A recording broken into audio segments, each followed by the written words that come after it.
represent pump manufacturers, engine manufacturers. So we're also a service center for a lot of those manufacturers as well. So we offer parts and service sales. So a little bit of kind of one-stop shop for a pump company, which is a little unique to a lot of our competition. Right. Yeah, I would say so. And then, so your service work, is that primarily done in a shop or in the field, or? It's certainly both.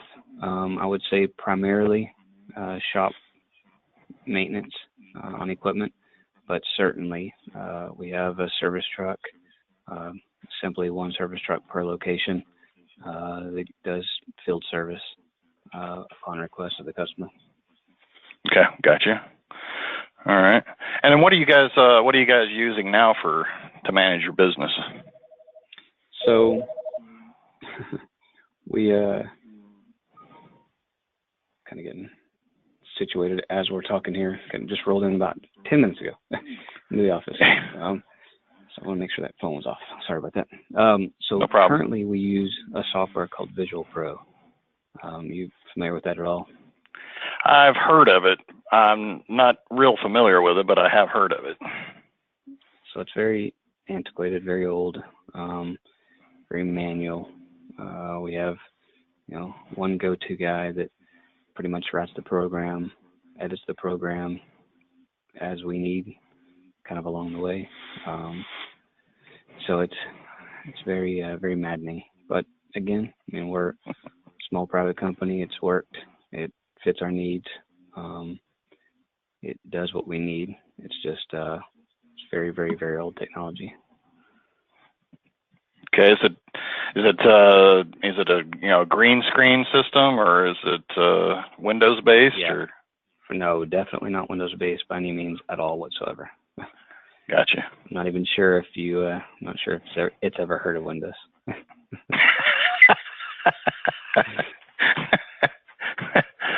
That's funny. So what is our goal today? Did you want to see some things in particular, or an overview? Or? Definitely, yeah, overview. I'm operations manager within Barco, and there's kind of three-headed monster here of us that kind of make decisions about how things go. I saw this. I saw a packet that was on our GM's desk sitting there and picked it up and thought, well, that's interesting. Our president and I have gone to many shows and looked at many types of software that do a lot of different things. Certainly many out there that focus on the rental software. A lot of independent software that do this or that, but very few that kind of hit all gamuts of what we do. So as I kind of thumbed through it, I noticed it really hit everything that we do. So kind of got us talking here, and at least wanted to see what you guys were about and kind of get an overview for certain. Okay. Kind of get familiar with what's out there and really get my head wrapped around kind of what this is and start this process to figure out what our next move is. And again, the reason we really haven't got off go is because there's so many independent softwares they would have to work collectively together somehow, some way. And of course, that's extremely expensive. And we're an asset-based company, so we reinvest over and over and over internally to buy more equipment to keep doing what we do. So it's difficult to stop down and make that decision to purchase something like this that can certainly make us very, very more efficient. But it's just biting a bullet, right, of a costly, huge change. So I really want to see what this is about, since it does hit every aspect of what we do. Okay. And one thing you didn't mention was anything about parts. Do you guys Yes. or are you your best parts customer? No, that's a very good point. It's a little bit of both. That's one thing that I struggle with, to make our branches understand that we have customers, and then we have Barco as a customer. We have to treat our rental fleet as a customer. So yes, we certainly do sell parts. Like I said, we're a service center for John Deere, Cummins, Deutz engines, and all of our pump manufacturers we represent. So we certainly do sell parts along with our service that we do, and just direct part sales to customers in general, as well as internally to our fleet. Okay, perfect. Okay, that's all perfectly normal stuff. Yeah, and I appreciate you spending the time telling me about about you guys. So that really kind of helps me Sure. As far as going in certain directions. And then one other question while I have you. Since you guys are doing the service work for these manufacturers, the service center, I would imagine that includes a lot of warranty. Absolutely, it does. Okay, perfect. All right, well, great. So what I'll do is I'll kind of start, just kind of give you an overview of everything, and then we'll start diving into some of the details that I think will be interesting to you. If I'm talking about something, you're like, man, this just doesn't apply, just tell me. I'm fine. Okay. It's okay. It's okay to interrupt me. I'm used to it. If you have questions, because we want to make sure that you're seeing what you want to see Sure. as we go along. Okay, sounds good. So I've already logged in with a username and password, and of course my user has all rights, but that would determine the menus that I get at the top of the screen. It would also determine any menu access that I have within them, and then it would also determine any icons that I have access to, which are just kind of quick access areas to the system. And then as a user, I have the ability to save favorite screens. So if I go, I go to a screen all the time, I have the ability to save it as a favorite screen, and you could just line them up right here. So in our system, under order entry, basically the same thing as create order here was this order entry. And so what we do is we try to keep the system real easy for people to use. So we just gave you basically one place to do a sale or return or a quote for everything in the system with the exception of service. Now you may see there's labor detail here, where we'll let you sell labor on what we would refer to kind of as a counter sale, but because sometimes you need to do that, and so we give you the ability to be able to do that. But primarily labor and all that kind of stuff is kind of all handled through the service portion of the system. And so then you can sell parts, you can sell rentals, equipment, miscellaneous, and we'll actually let you do that all on one invoice. So you may have a situation where you sell somebody some parts and you do a rental all on the same invoice. And then as we cycle bill the rental, we'll just cycle bill the rental portion and exclude the parts that were on there.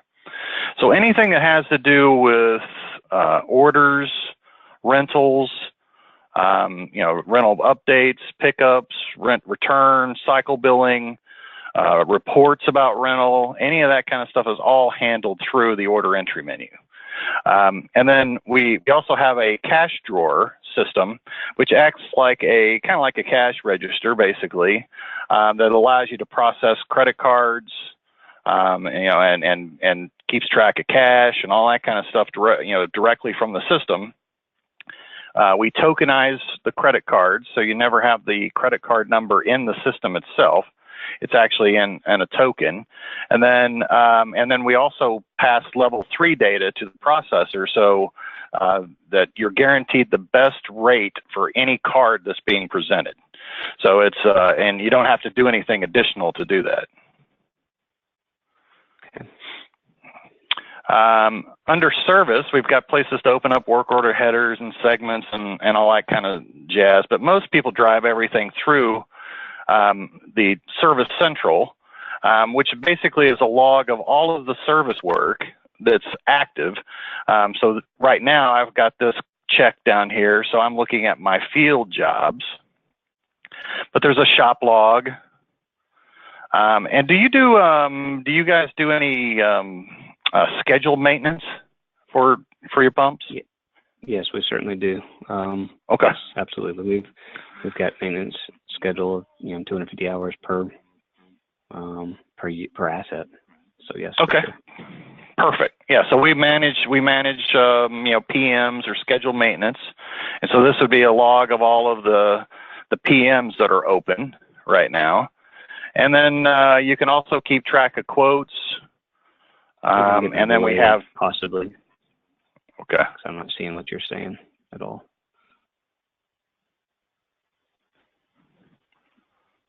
Go to meetings having some weirdness today. I've got I see the service tab is open, but that's about it. I don't even see where.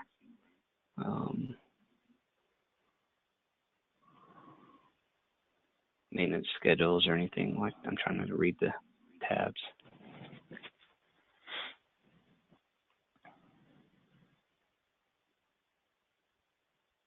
Yeah, so right now I'm showing a dispatch log. Okay, I see where it says dispatch. I just kind of there. Okay, there we go. There it is. Okay, good. Yeah, and so then in the dispatch logs, so again we have the field, the shops, the PMs, and then what we do is we do some color coding on here to kind of give you a visual of what's really active, what's not active. So anything that shows up that is blue in color means that the mechanic's assigned, the work order's open. That should be active work. Anything that shows up in black on here means that either the mechanic or the work order, either the mechanic's not assigned or the work order's not open. And then we do some or something. Right, and then you do have some. We do have what we refer to as billing references that can help you kind of keep track of that as well, and you actually have control over what that says. So you can customize that. You can customize your terminology on those, and then we also keep track. Who opened the call and then who changed it. There's a number of things that we just keep people could just keep wanting us to add stuff to this screen, and I'm like, pretty soon you can't get it all on one screen. Right. But you can close things down that you don't use and things like that. But and we can come back and talk about this in a little bit more detail later. So then inventory control, we break that into two areas: parts and equipment. And we manage both serialized and unserialized assets.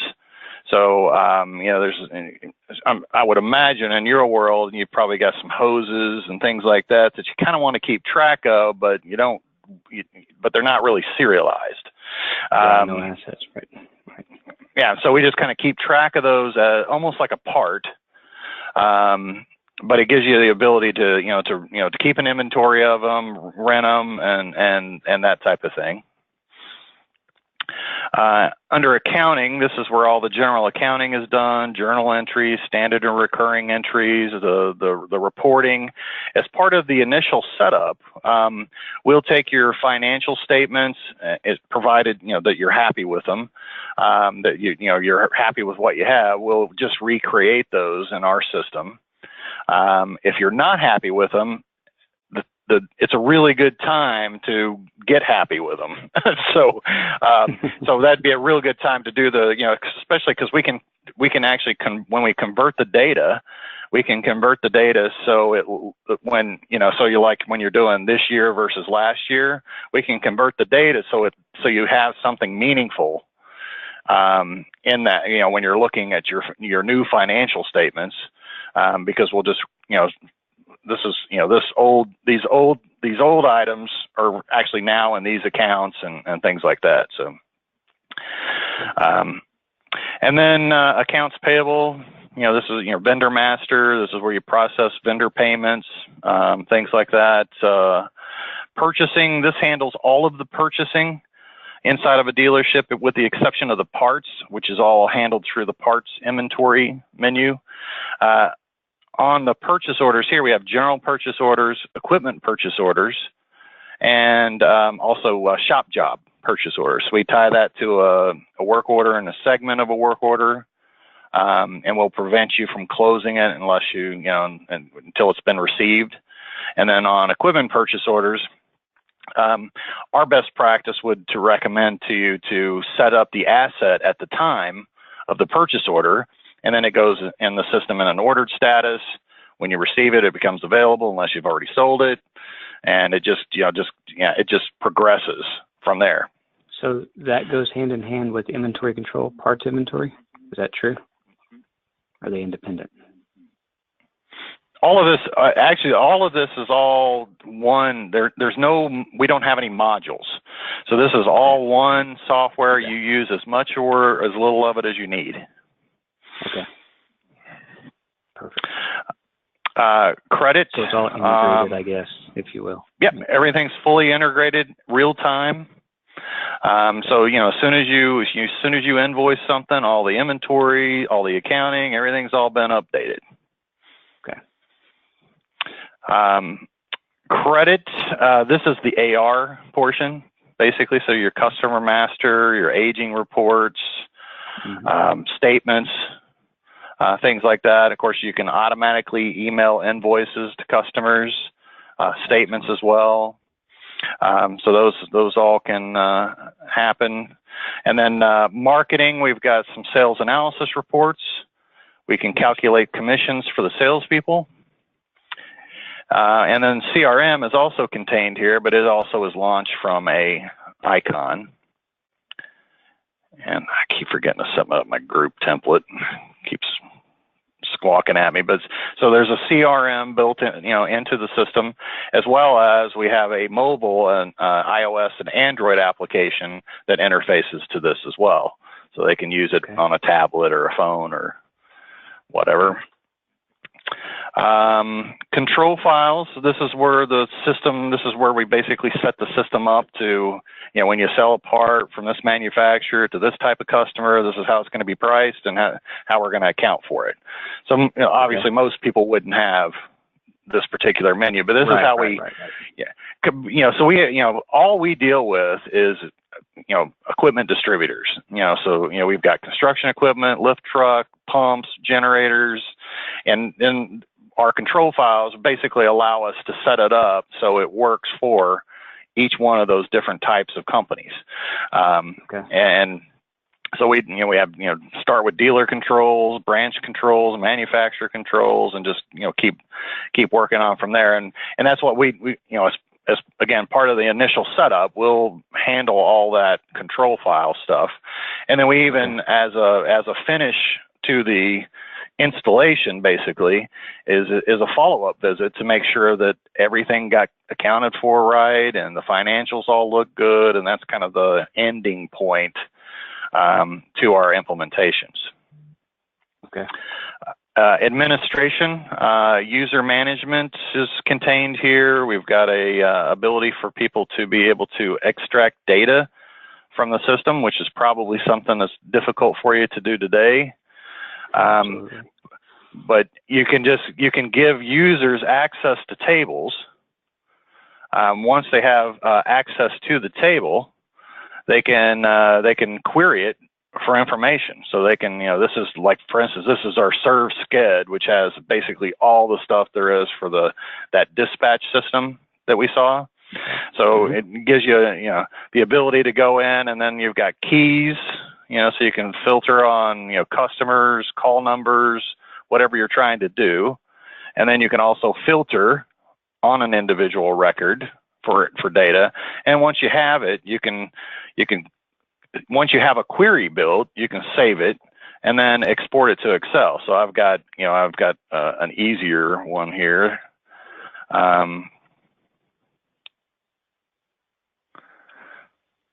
That just goes in and extracts my customers that are all in the state of Iowa. And then I can just click Excel, and it opens Excel, and I've got that data extracted. And you can't change it from here. You can just extract it. Now we do have one where you can do the same thing, but you can change it. So again, something you really don't want to give it to everybody. Of course, yeah.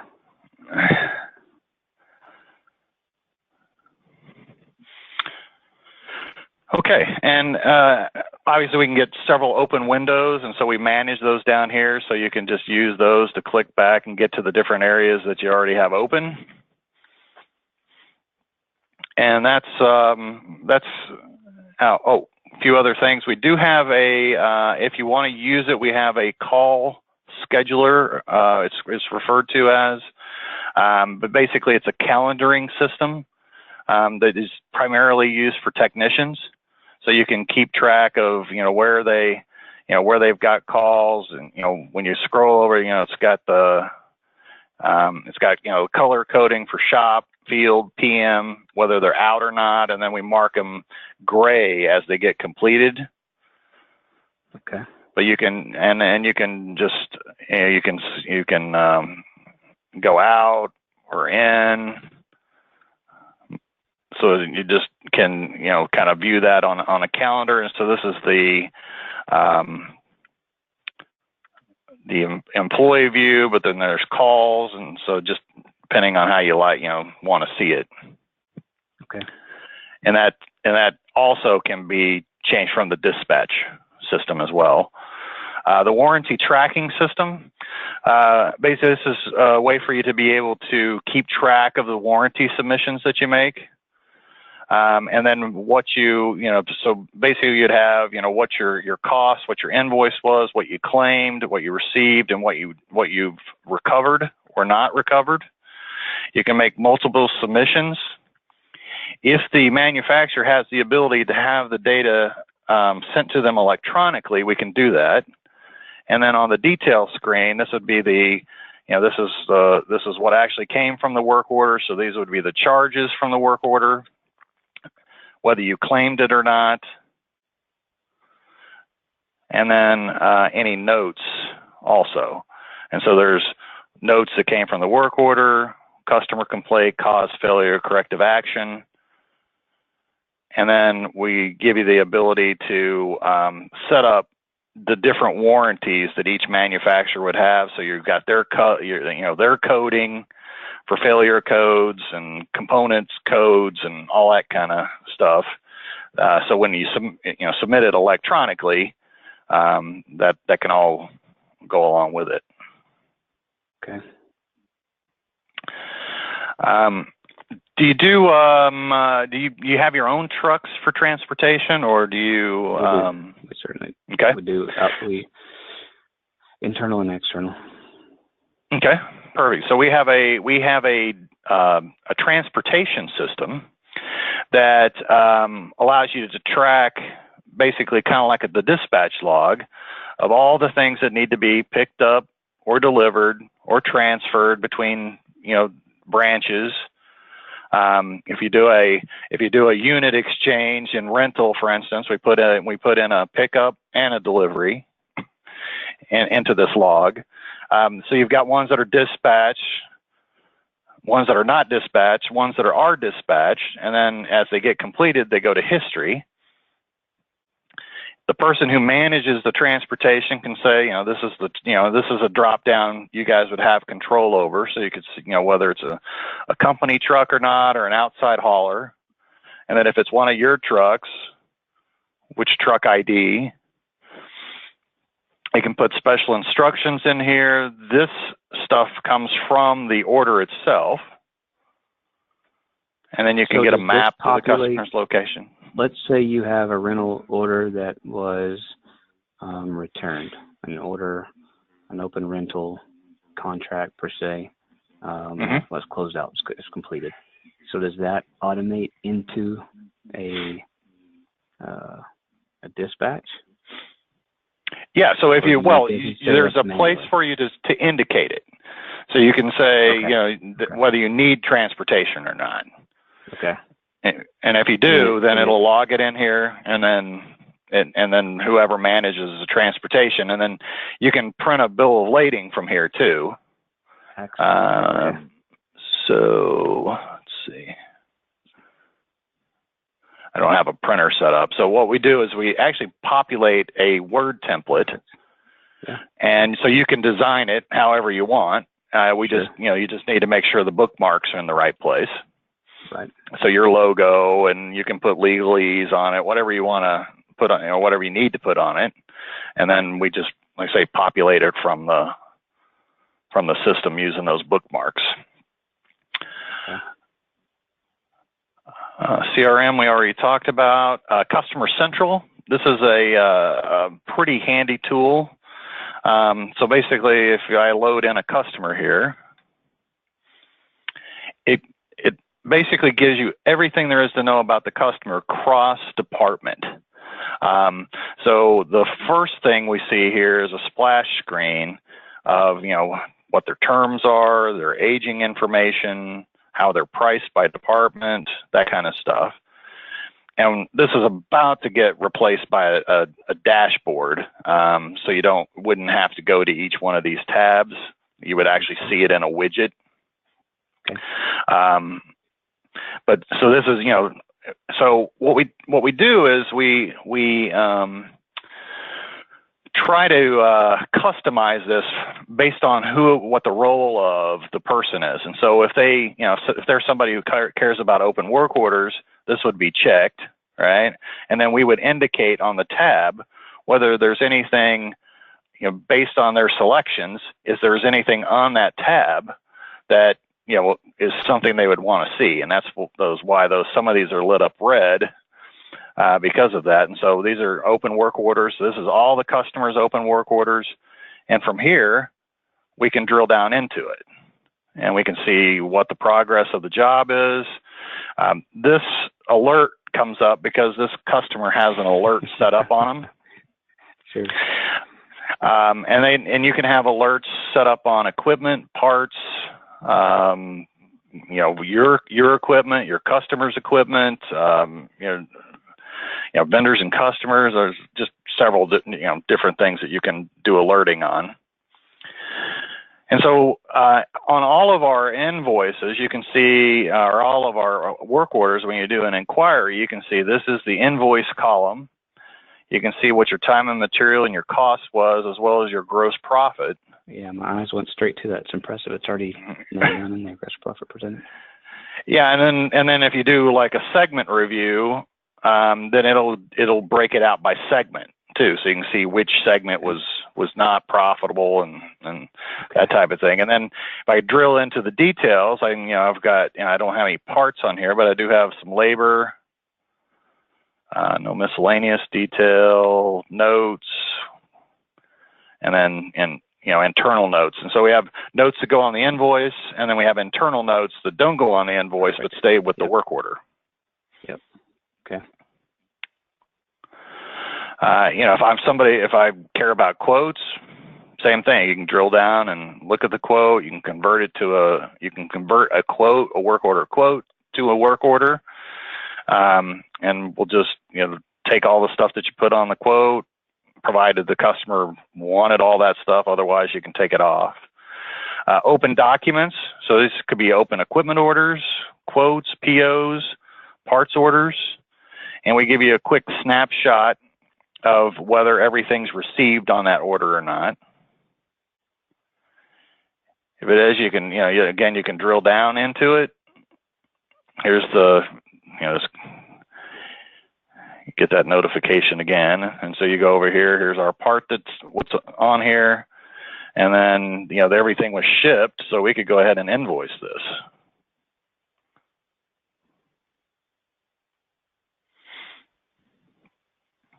Wow. PM schedules. So this is the PM schedules that are at this particular customer site. Customer specific information. This is departmentalized, basically notes or rules. So if I look at the service department and I have the ability to modify this, I can go in and say, for this department, they're going to get charged miscellaneous shop supplies. They have a tech they prefer, so that defaults in. This is how they need to be outfitted when they go for a service call. and then maybe they have some not to exceed numbers for different models. Yep. But you can have equipment notes, parts notes. Each department handled differently. Open dispatches for this customer. Work order history for the customer. So you can get all the work order history, and you can get it by equipment ID, manufacturer, model, serial number, component and job codes, general, all work.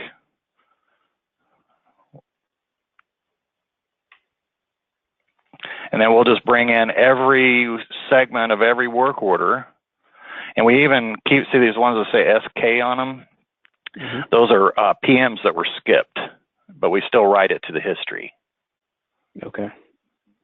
If it's an open work order, we'll take you to work order history. If it's not, we'll take you to the invoice. Okay. Customer's profile. So this is what they're spending this month, this year, prior calendar year with you. If you want to get all the parts they've ever purchased, this is you can get here and it will show you every purchase they've ever made and how it was made. Was it a counter sale, wow, shop wreck? And then you, of course, from here you can do things like search for a certain date, or maybe it was on a work order, or whatever about it. Then you can filter this information, and all this also can be exported to Excel right from the screen. Okay. Equipment they own, so we keep track of the equipment that they own. So that means that you've serviced it before, or you sold it to them. So this is a list of all of their equipment, and then from here you can actually put some additional notes. We also have the ability to track characteristics for it. So these items here on the left-hand side, those are all customizable. So again, to customize a system so it works for every different types of equipment, and then you can track and typically this is used for things that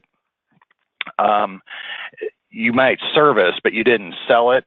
So this way, if they've got a certain kind of a certain kind of filter maybe that it uses or something like that, you can just get that filter number, that part number one time, and then this flows all the way through to the service system. Okay. So the tech can see it in the field, or they can see it in the shop. They can see it wherever they need to. And then if you don't have the menu selection to be able to see this information, you don't get the tab. So for instance, credit analysis, credit release, obviously that's not something that everybody would have. So all these are set up based on user IDs and or I guess locations or whatever it may be? Yes. Yeah, so either branches or user, whatever the permissions they have, they would be able to see. Just now, my understanding from customers is most people actually have everything turned on here, with the exception of credit analysis and credit release. Right. Because there's not. It's not like there's proprietary information here, but you may not have the ability to modify some of it. Yep. I mean, you can view, like for instance, you could view the contacts, but maybe not add a contact. Right.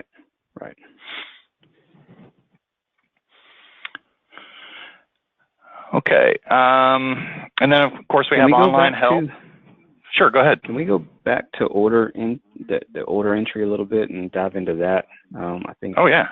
That's one that we're kind of most intrigued about and curious about how it for us internally currently. There's a very definitive split between our rental department and really between rental and everything else we do, whether it's inventory control. Inventory control can then be simply manufacturing and or part sales and or service orders, sales orders, things of that nature.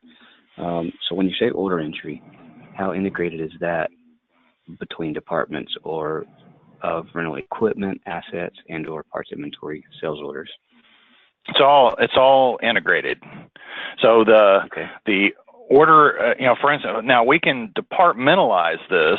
So if you want to keep the separation between parts and rental, for instance, we can take the parts off here, or on the parts one, we can take the rental off.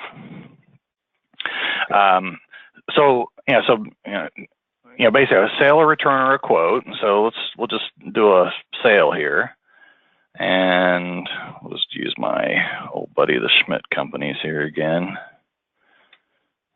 because I know their credit's good. So a couple of things that we did is we actually checked the customer's credit, and and you tell us whether you want to check against whether they're delinquent or if they're just over their limit, and you tell us which one you want to do. And then depending on how you have other things set, some customers will check, they won't check on equipment sale. We'll check up front, but we won't stop the order on an equipment sale if you have the credit checking turned off at the end. Interesting. Okay. All right. Some people will turn it off for rentals as well, because those are sales things, but they will check for parts and labor. And things we would do. You're hitting on a lot of things we're doing, and they're just not integrated together. So that makes sense. We could certainly use it in a way that it checks for rentals and or parts or service sales, and then independent to just remove it from equipment sales. Makes sense. It's good. Yeah, and then we also bring in a service level here, and basically what we do with that, and this is another thing that you've got control over, what your naming convention is for it and things like that. But it's just we kind of provide that to the user, so they know this customer has some sort of a special handling or an SLA that needs to be kind of managed, and they would see this in service as well. So, maybe you've got some sort of a guarantee for a customer, 4-hour response time or something like that. And it just keeps, tries to slap people in the face with it. So as much as possible. Yeah. And then how the customer is going to be priced by department. So you can drive pricing differently by department. Their terms and who their default sales rep is, so you don't have to put it in. If you leave it blank, we will make you put something in there, a valid sales rep, but so we can drive commissions. And then this icon here drops us, would take us over to Customer Central from here, so we could just click that, and then we go to Customer Central instead of having to go to the menu up there, and it pre-populates the customer from the order. So if I go to, say, rental here, so I go to my rental detail, my options are to be able to just do a rental. We can bill for some overtime. We can do a one-time bill, which typically means that it's already out there and we just need to get an invoice produced for it.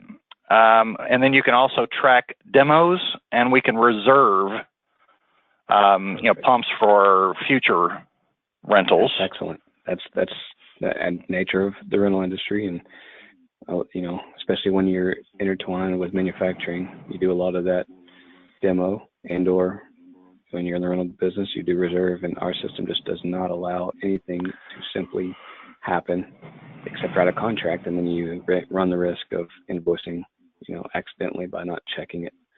So that's a huge handy little thing. Huh, awesome. Well, good. And then, so if for instance, if you know the equipment ID, you could just put it in, and we'd go from there. If you don't know, then we give you a place to search your inventory.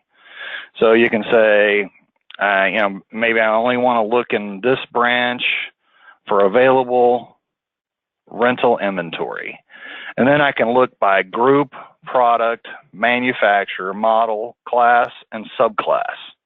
So those are just ways for you to break up your inventory. And then once you enter a group, we'll change the attributes or the options that particular group has. So if I put in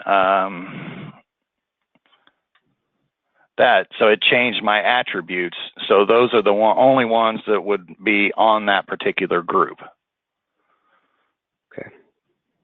And I think I know the answer to this one I ask anyways. It seems as if that, so as we're looking at this can be seen basically however we determine to set it up per location.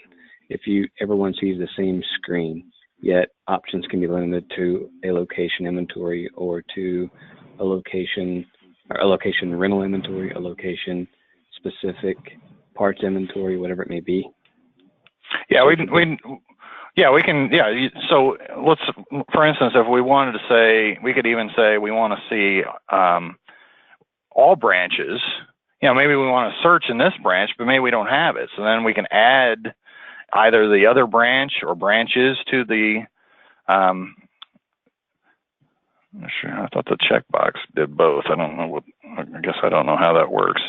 But you can highlight. For instance, I hit Control and highlighted that other branch, so I can actually look in both branches at the same time, and then I can look for just certain attributes.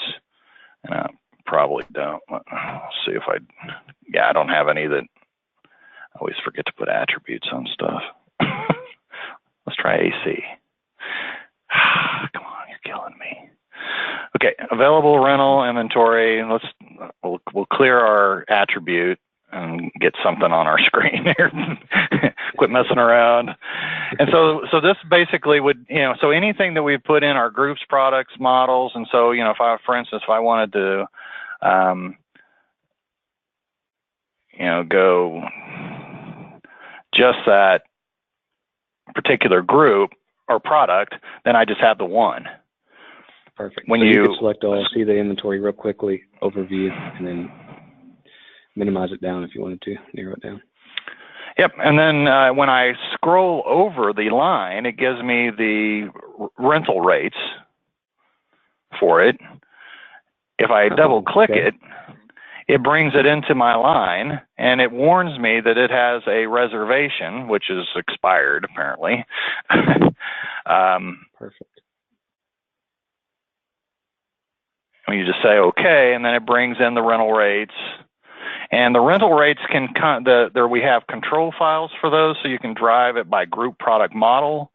You can also do depreciation the same way. Or you can also optionally have in each one of the equipment records. But group, product, model is what most people do. It's just simpler. Is it easy or accessible to set up discounts per customer code or per customer account, or is that driven by the model? Or no, it's so we do have a control file for pricing, and it would be rental pricing by customer. Okay. And so you'd go in and say branch. You can you can put asterisks in there, and that'd be all branches, and then a customer number, and then maybe you just give them a promotion from one date to another date. Wow. Okay. Yeah. So we have a lot of control over pricing. Okay. And then you can, for instance, if you can, maybe you can get more for it. You can go ahead and change that right there. And then we also give you the ability, okay, so we have the thing that says, this is a normal rental. I don't think anybody rents with an operator anymore, but a package, the package master and the package unit. So what that does is it gives you the ability to package several pumps together and do it all at one price. So maybe it's $30,000 and you've got 5 different pumps out there. And what we do is, depending on what the package price is, we determine what the package units make up of that, and then that's how we drive the income and depreciation to those individual ones that are in that package. That's what that's for. And then the upgrade is for you to identify that you gave them, you want to make sure, maybe they needed a smaller pump, but you only had a big pump, for instance, and, they had just more capacity, but you want to make the customer happy. So you can identify it as an upgrade. So whenever you have the smaller one, you can actually do a unit exchange if you want to, if it makes sense. Okay. That's what that's for. And then, of course, normally we're dealing with things that have, diesel surcharges and things like that. So right, every contract. So we can do that. And so if we're all set on there, we actually can check to see if the customer's insurance, if that's something that applies to you. So we can check their insurance and make sure that it's good. If we need to add some miscellaneous charges, hauling or freight or whatever, we can certainly do that. And say, pick up and delivery, and that can come in as a flat fee, or you can make it so you can change it each time. When we get over to the end order tab, because we have a rental on here, then it defaults in, we have these extra controls here. So when you rent something, do you rent it in advance? Do you bill in advance or in arrears? It's exactly as it looks right here, 28-day cycles with an expected return date. It bills at the 28-day cycle. Exactly as it looks. Okay. Perfect. And then if you keep up with the return, let's say they're going to keep it for a year, then that will show up in that search screen. So if you're looking, for instance, you're looking for something and you don't have it, but then you can also see what's on rent, and then it'll tell you when it's coming back. So maybe, I've got one coming back or supposed to be coming back. So and then it tells you who the customer is, so you can contact them and make sure that that's the case. This is the place where you would say, I want to request transportation, so I need to have this delivered. You can just, if I say create reservation here, this will just reserve this until I want to activate the contract. If I say activate the contract, then it'll produce the invoice because I'm advance bill here. Because the system's real time, we always give the user the ability to preview the document before it goes out. Excellent. That's fantastic. That's one thing that's very, very frustrating about what we do now is a lot of times you have to go back and edit, write it, print it, go back, edit, fix it, print it, and just kind of deal with that nonsense. But again, you heard what we're dealing with. So when we say create order, and it takes us to the transportation screen. If we know who's going to haul it and all that kind of stuff, at that point we could do that. Otherwise, we just said add, and so that now adds it to that transportation log. And we've produced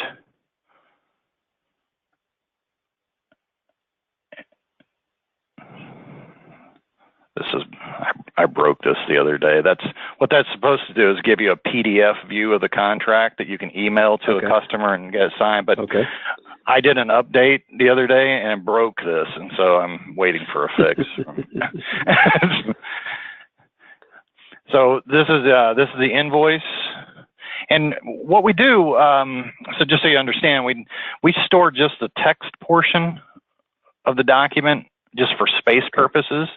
But if you email this, print it, then we're going to apply a logo that you put in one spot. It's a logo and a footer, and that can be different by each branch as well.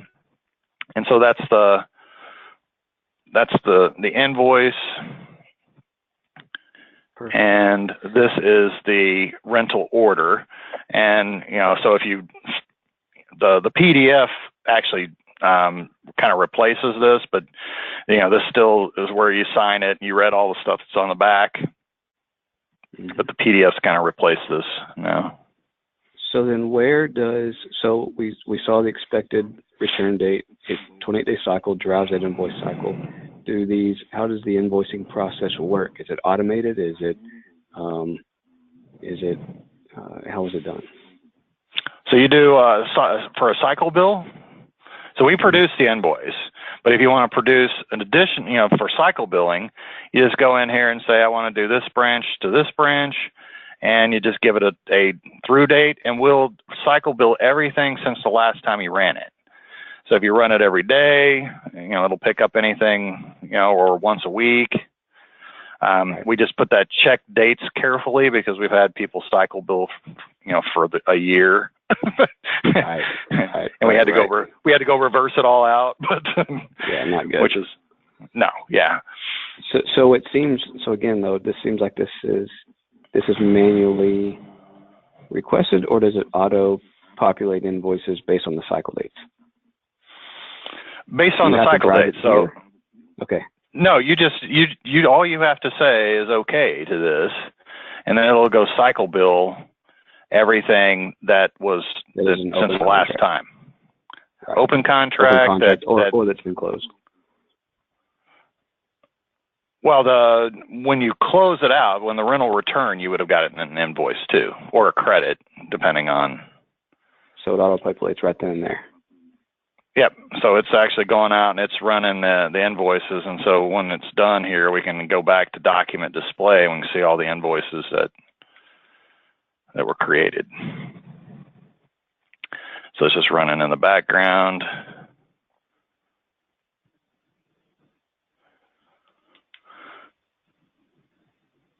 And then while we're waiting for that to change,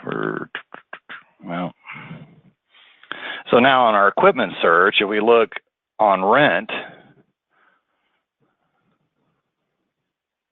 and here's all the stuff that we have on rent, and here's the thing that we just rented today, right here at the top of the screen with the expected return date and who we rented it to.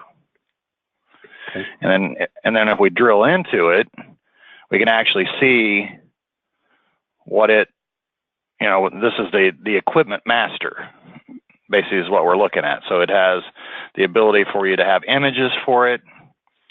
We can click here, so it can be, so you have the default image, which is the equipment ID .jpeg, so that makes it the default image, and then you can have additional images, and then you can have scanned documents or whatever you want to dump into the folder. And so we have a pretty particular contract or asset. Yeah, so it's all about the asset here. But if we go to, so this is our equipment images, but in our images folder, we have CRM images, customers, equipment, HR, marketing, orders. And so the for your orders, that's where the rental images would go. Parts, images, applications, service, terms. So this is where we put our terms and conditions that get applied to that PDF that I couldn't show you. Right. Transportation. So this would be all the bill of ladings that were created, and then vendors and warranty claims. Okay. So they're all different images, and they all drive a little bit differently. So, like for instance, customers are the customer number, vendors are the vendor number. Service is branch _work order number. So that's just ways for it to make it unique to us, so we know what to show you when you ask for it. So in our so if we look here, so if we go to our financials here, this shows us what our original cost was and our accumulated depreciation. So this thing's been pretty much depreciated. It's done on percent of rent. So 60% of the rent is what it's set up for. Service intervals. So this gives us all of the life to date rental billings for it, accumulated depreciation, how many times we've rented it. Accumulated days on rent. And then for your rental fleet, basically we keep track of the number of days that it's on rent to determine whether a PM is due. So you don't have to maintain something if it's not, if it's not being rented.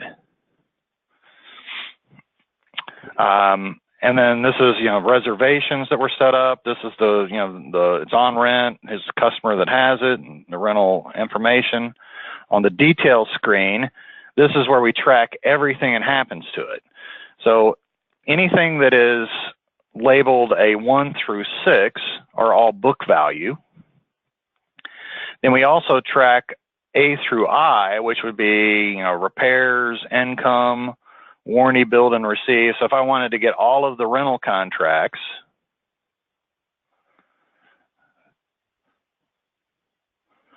that were, rental invoices, and then I can drill down and see each one of the invoices. My original cost, and the receiver report that it came in on.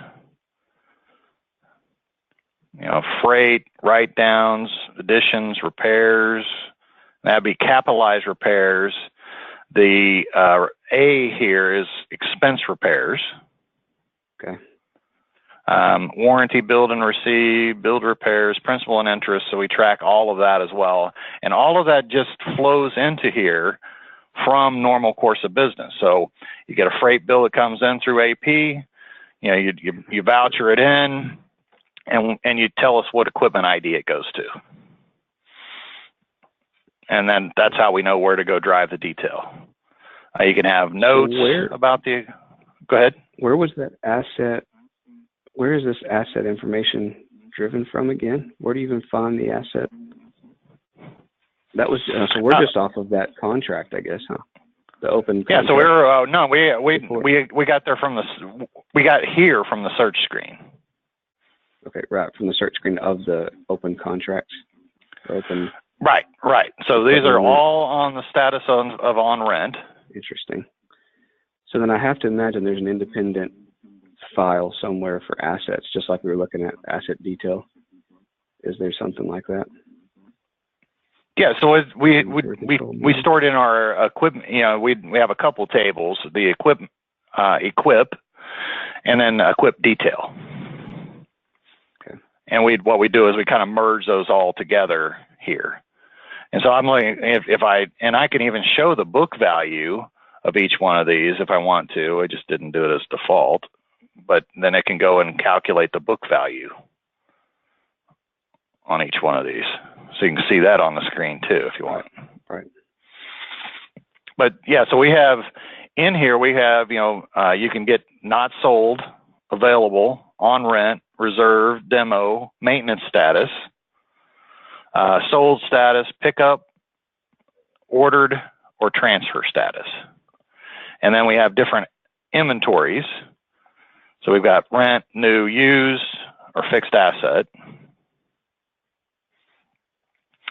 So all that's in basically the same equip table, and then equip detail stores the actual details. And then we have another table that we build for you each day called Equip Daily, and it summarizes up everything that happens to the equipment. So it kind of summarizes values and depreciation and all that kind of stuff on a daily basis. I was curious about. Okay. So there's a place to go view that, see that, analyze that. Mm-hmm. Yeah, so anytime you want to just, view an asset, you just, find it. And, we also manage whether there's attachments on it or not. And so you can attach either other serialized items or unserialized items to one and then, rent them together. We have a summary return on investment. So we track, the 12 months and then life to date information for it from a profit standpoint. Okay. And then we have a number of reports for equipment. So, you can get rental equipment not rented, equipment utilization reports by dollars or time, and the time does return on investment. also. Okay. So that's And what I then was looking for right there. That's what I was curious about. I figured there had to be someone at tab. That inventory control, there's a lot of options related to the assets, to the equipment. That's what I was looking for. Okay. Okay. Depreciation, costing, reports, all that. Okay, it's all right there. Yep. And then let's see. Oh.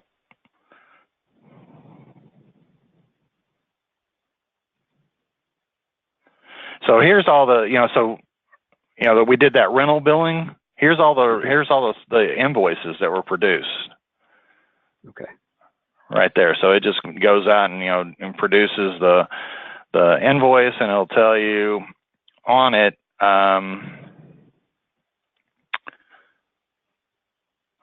Well, apparently we've got a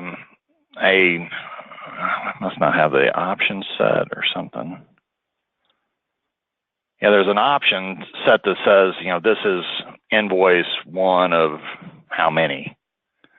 Okay, good. Also, so we have several different. We have like 12 different types of rental invoice choices that you can use. But that's it just produced all those invoices. And if we ran it again tomorrow, we may pick up some additional ones depending on what the next bill dates were and things like that. So this is just an archive screen, I guess. It looks like it just keeps going and keeps. How far back does that? It just shows batches that have been. Yeah. So these are all the invoices, pick tickets, reports. Anything that gets produced from the system, it goes in here, and then you can search it by document type,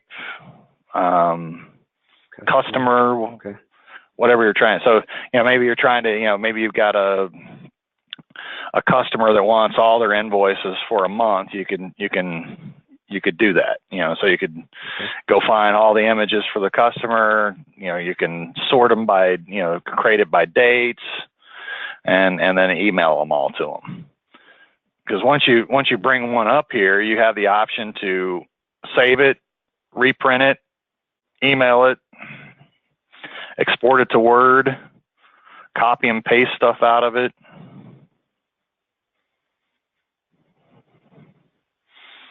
So you have all those different options too.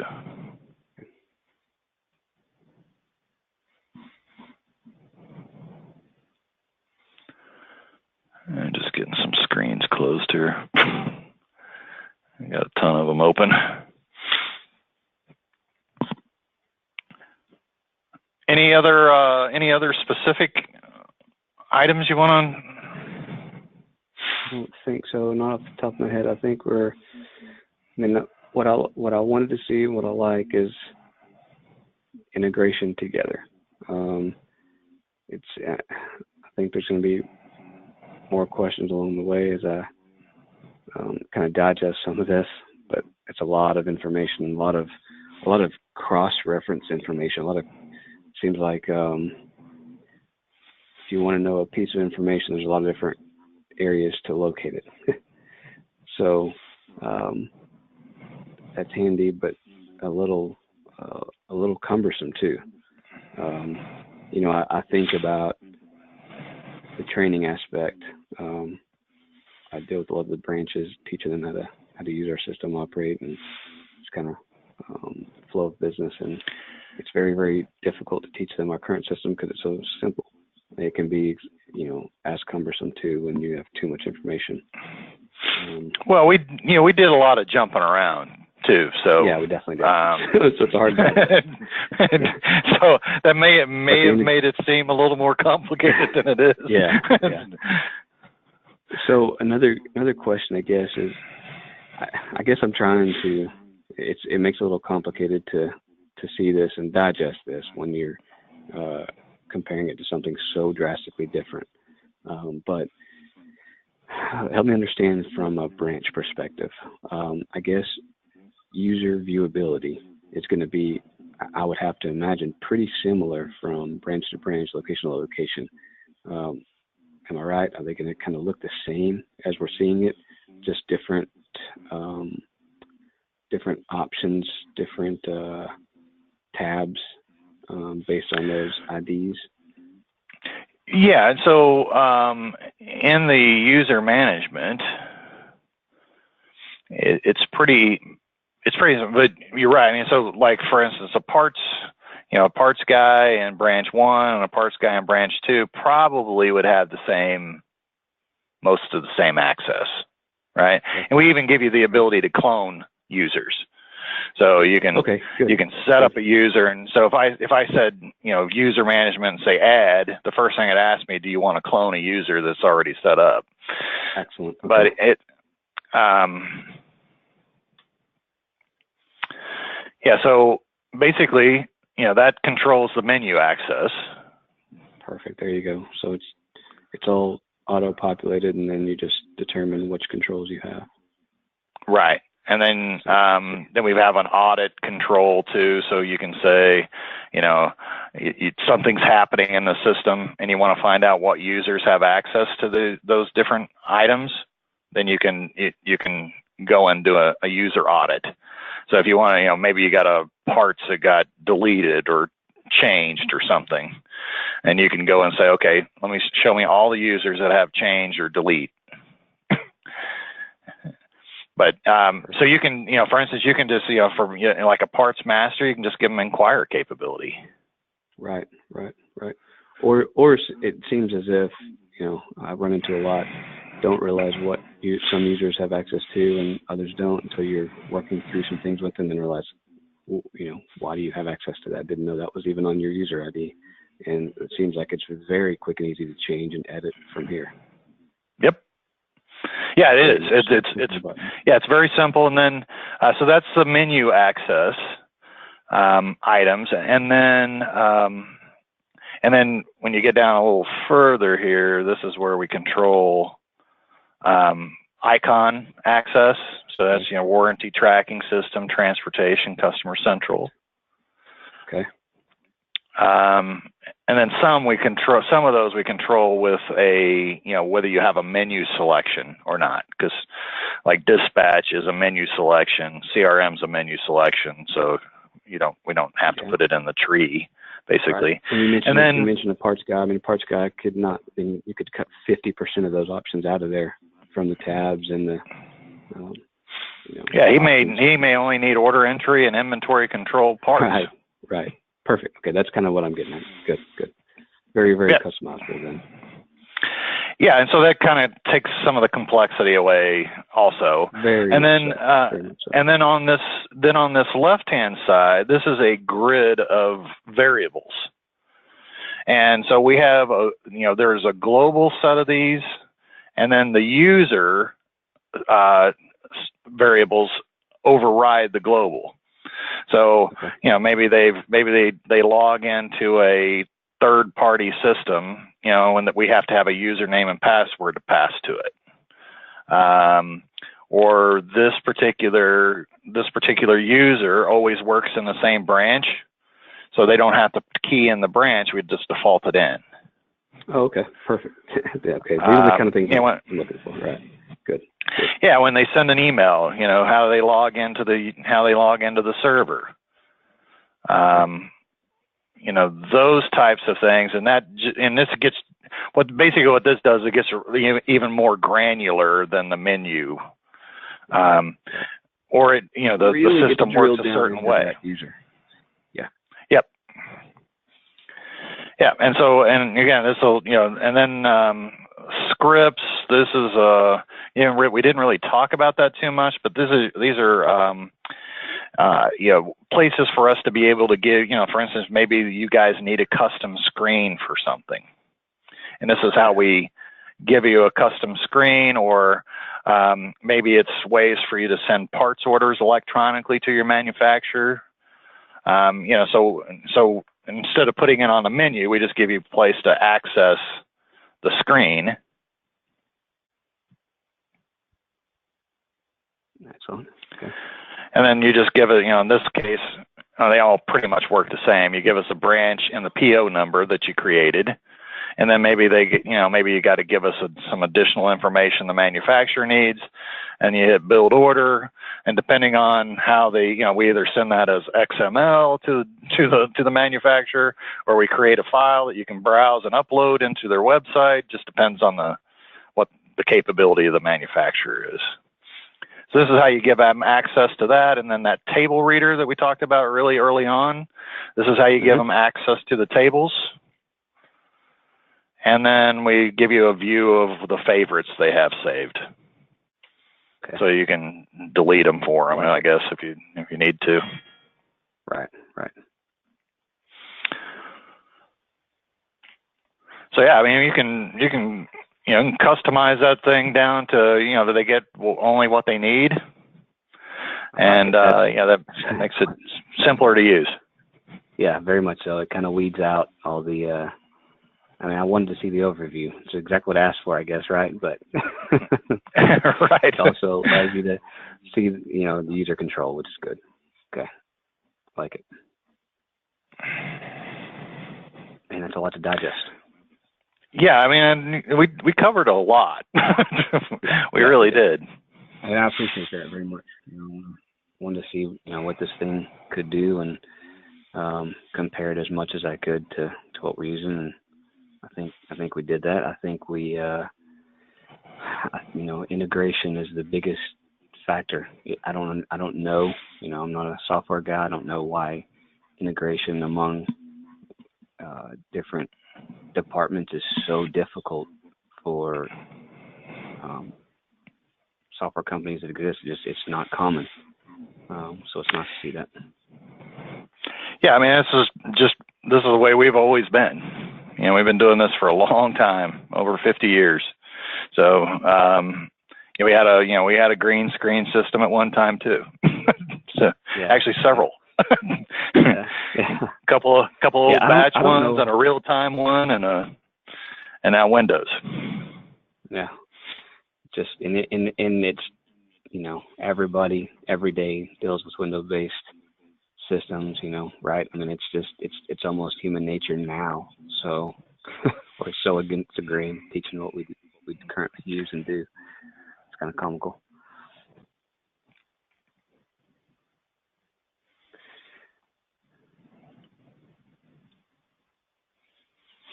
Yeah, and then for help, we do have a help file, and it's laid out pretty much just like the menu is, and so you can go and click on it. It gives you screenshots and talks about each one of the different fields, and it might hyperlink you over to some other areas that it talks about in here. Some maybe there's a variable setting or something like that, so you can click that and it takes you over there, and then you can also search for things. So maybe every place in there that it talks about emails,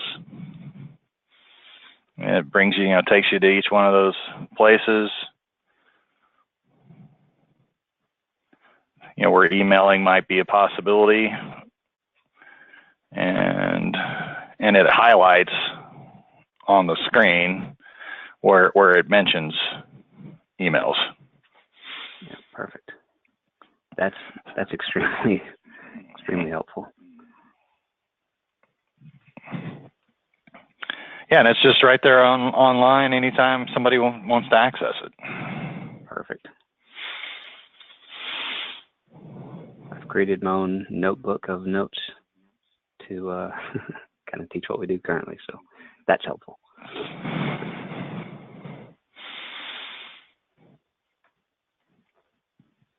Anything else you have questions about or want to see, or you're about? I don't think so. You're about I'm at the max of I'm overflowing. You're kind of maxed out. Yeah. And I'm kind of looking at the screen and the tabs again. I think you've hit on everything that we use, and I can't really think of anything currently that if I want to accomplish anything, I want to kind of find something it doesn't do, kind of break it, but I haven't found anything yet to come across. So, I'm sure I can come up with something along the way here within a day or two, and start digesting this stuff. But no, I think you did good. I like it, and it's very comprehensive, very integrated. You did good, kind of laying it out there for me. So okay, thanks. Thanks. Yeah, we didn't talk too much about parts inventory, but that's how we started, actually. So we have a really robust parts system. Yeah. And we don't care if you're selling them internally or selling them to customers. They just have different pricing, basically. Yep. And it's driven by the account, right? I mean, it looks like it auto populates that account once you put it in there. So really that's the driving factor of where those parts inventory gets sold to or moved from inventory, right? Right. Yeah. So you sell it, you sell it internally. We drive that to an internal GL account. And then, if it goes to a customer, then it's a different GL account. Perfect. Warranty customer, different GL account. So, so you just set them all up, and then the system will take care of it for you. We don't make a end user, other than an accounting person, need to know anything about GL accounts. Perfect. They just sell it to the customer, and they as long as the control file is set up right, it does it. Right. Okay. Now, I guess, a big factor that probably comes into play with all your accounts, inventory control is important, but how it controls inventory is kind of critical, right? Because every part, 10 of the same parts could have a few different prices based on how they're brought in by the PO. I guess, is it a first in, first out kind of thing that drives that inventory control? Do you get to choose the inventory part? You choose it. So we have LIFO, FIFO, average, and current. Okay. We use FIFO now, so you've got options then.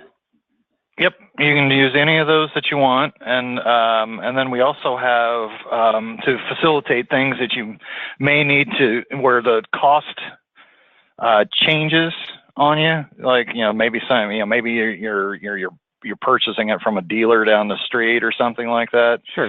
Yeah, and that changes every day, right?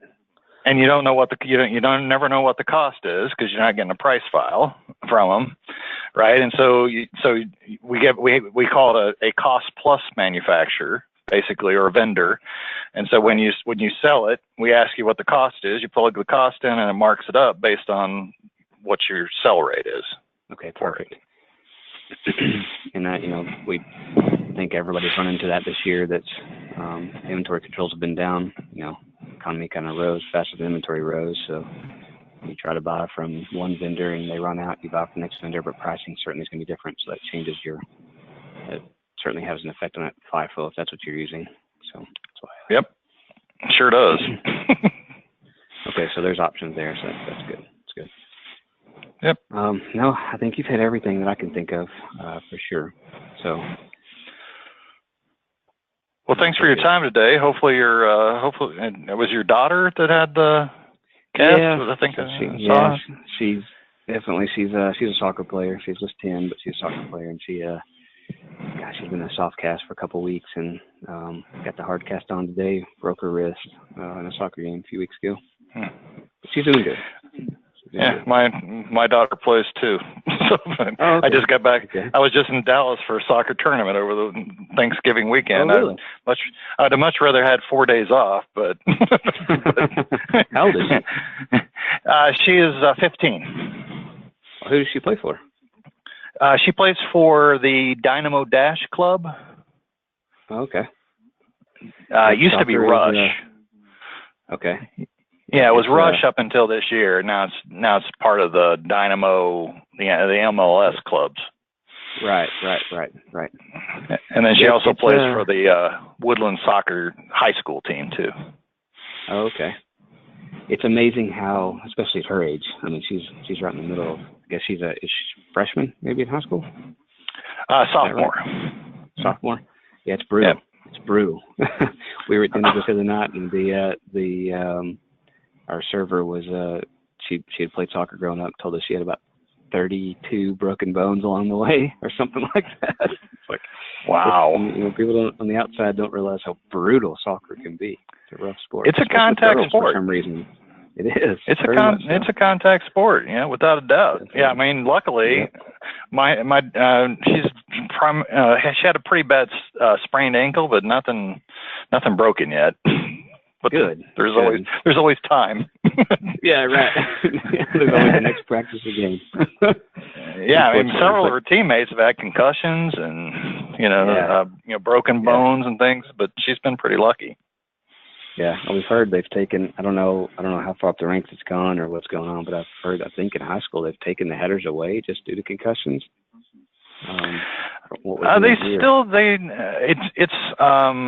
It's most of the younger. It's kind of on the younger end where the headers of. So my son in high school. Yeah, they still play it. She plays it in club also, but